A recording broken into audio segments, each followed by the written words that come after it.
السلام علیکم ورحمۃ اللہ وبرکاتہ۔ اشہد ان لا الہ الا اللہ وحدہ لا شریک لہ ونشہد ان محمدا عبدہ ورسولہ، اما بعد فاعوذ باللہ من الشیطان الرجیم، بسم اللہ الرحمن الرحیم۔ فلا وربک لا یؤمنون حتی یحکموک فیما شجر بینہم۔ صدق اللہ العلی العظیم۔ ಶಾಂತಕಾರಂ ಭುಜಗಶಯನಂ ಪದ್ಮನಾಭಂ ಸುರೇಶಂ ವಿಶ್ವಾಧಾರಂ ಗಗನಸದೃಶಂ ಮೇಘವರ್ಣಂ ಶುಭಾಂಗಂ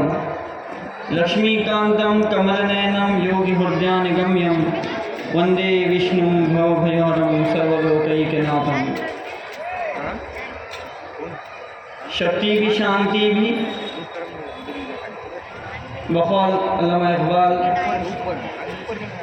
شکتی بھی شانتی بھی بھکتوں کے گیت میں ہیں، بھارت کے واسیوں کی مکتی پریت میں ہے۔ حضرات، آپ لوگوں نے یہاں تشریف لایا ہے دور دراز سے، اور جو یہاں کے مقامی لوگ ہیں اور جن لوگوں کو یہاں پر مدعو کیا جاتا ہے،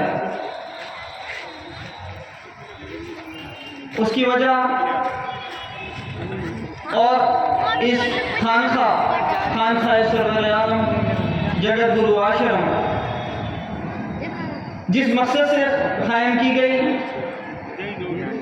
جس چیز کے لیے قائم کی گئی، وہ محض صرف ہندوستان کی سرزمین پر امن قائم کرنا اور جو ہندوستان کی جو قومیں مختلف ان 101 ذات کو ایک پلیٹ فارم پر لانا اور ان کی وحدت کو قائم کرنا۔ اس خانقاہ کا مقصد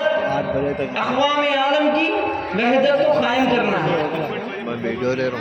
میں ذرا توجہ چاہوں گا، کیونکہ ہندوستان کی اگر تاریخ اٹھا کر کے دیکھیں گے ہم تو یہاں پر بہت سے راجاؤں نے، بہت سے رشیوں نے، اولیاء اکرام نے بہت سی محنت کی ہے،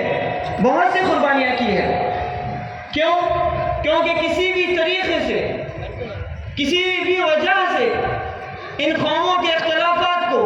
ختم کر کے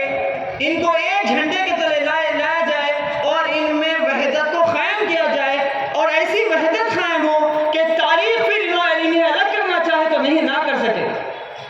کوششیں بہت سی رہی ہیں، منو راجا نے بھی بہت سی کوشش کی،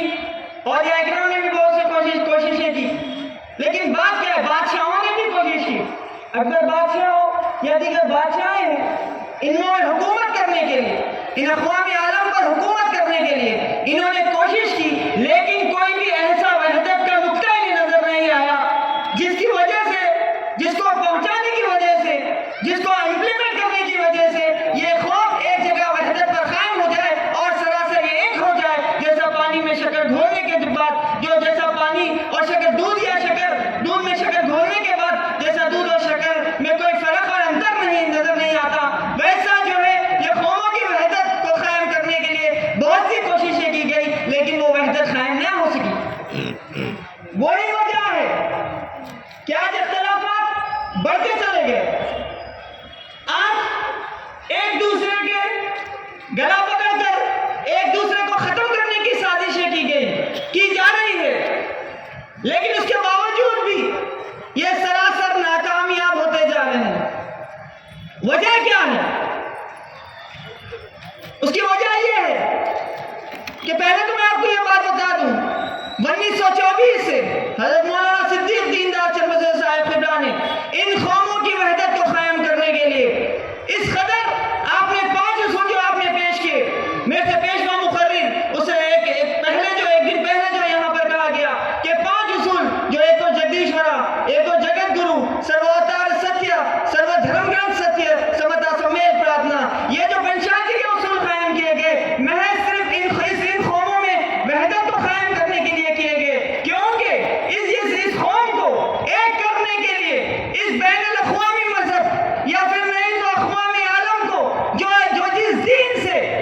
यहाँ से हिंदुस्तान से बेशतर पहले अरबस्तान की सरजमीन पर इन्हीं उसूलों को कायम करने के लिए हुजूर अकरम सल्लल्लाहु अलैहि वसल्लम ने जो कुर्बानियां पेश की और वहां पर आपने तमाम अंबिया इकराम पर ईमान लाने की दावत और आपने तमाम किताबों को, आसमानी किताबों को एक होने की जो आसमानी किताब होने की जो आपने दलील पेश की, उसके बाद अरबस्तान की सरजमीन पर जो हुजूर अकरम सल्लल्लाहु अलैहि वसल्लम ने वहदत कायम की, ता क़यामत कोई उस वहदत को खत्म नहीं कर सकता। हुजूर अकरम सल्लल्लाहु अलैहि वसल्लम ने जो अरबस्तान की सरजमीन पर जो वहदत कायम की, ता क़यामत तक उस अरबस्तान की सरजमीन पर से कोई उस वहदत को कायम नहीं कर सकता, इसी तरीके कोई खत्म नहीं कर सकता। इसी तरीके से हिंदुस्तान की सरजमीन पर कॉम्परेटिव स्टडीज के जरिए से इन अवतारों का सम्मान दुनिया को बताते हुए और मुसलमानों में इन अवतारों की अजमत कायम करते हुए गैर कौम में कल के अवतार हजरत मोहम्मद मुस्तफा सल्लल्लाहु अलैहि वसल्लम की दावत को पेश करते हुए हजरत मौलाना सिद्दीक़ दीनदार चंद बसवेश्वर ने इस खानका को कायम किया और आपकी जो दुआ रही है हर दुआ को अल्लाह ने कबूल किया है। मैं आपको ये बात बता दूं कि हजरत मौलाना सिद्दीक़ दीनदार चंद बसवेश्वर साहब क़िबला और एक दुआ करते हैं, आप फरमाते हैं कि मैं दुआ तो हूं कि अल्लाह हमें एक कर दे जैसे वो एकता है आहद में होगा। तो कौन सी कौमों को एक करने की आपने बात कही? आपने क्या जो यहाँ पर हिंदुस्तान की सरजमीन पर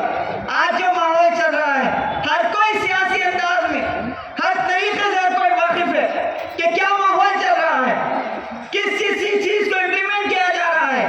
कैसे कैसे बदलाव आ रहे हैं। लेकिन ये बात याद रखो, तुम कितना भी इन साजिशों के जरिए से अगर इस्लाम को कमतर समझकर,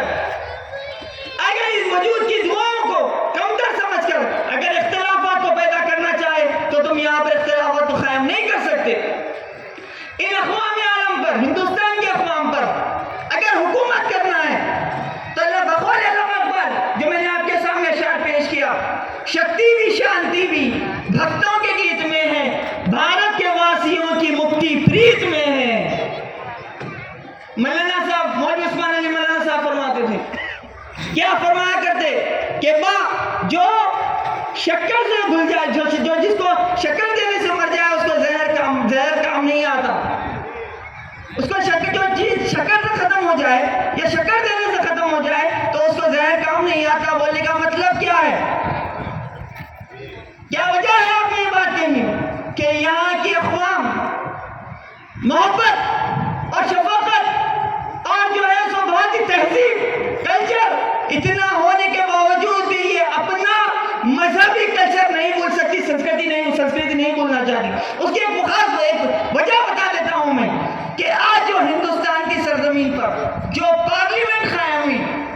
और उसका जो नाम जो हिंदुस्तान कॉन्स्टिट्यूशन पर जो इंडिया नाम रखा जाता था, आज भारत के नाम से सब मौसूम करना, यह खुद इस बात की दलील है कि ये अपनी संस्कृति, अपना कल्चर ये भूलना नहीं चाहती। ये अपनी संस्कृति को, कल्चर को बाकी रखना चाहती है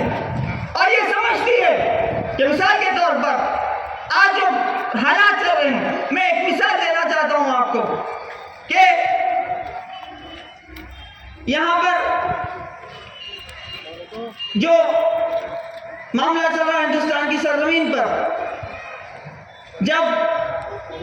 बाबरी मस्जिद का ही मामला आ जाए, लोगों ने ये कहा कि मुसलमान कुर्बानी दे, कि मुसलमान ये कुर्बानी दे कि जो है जब उनके हक में कोर्ट ने फैसला कर दिया तो उसके बाद मुसलमानों को गैर अफ़वान की तरफ से अब इतने मस्जिदें हैं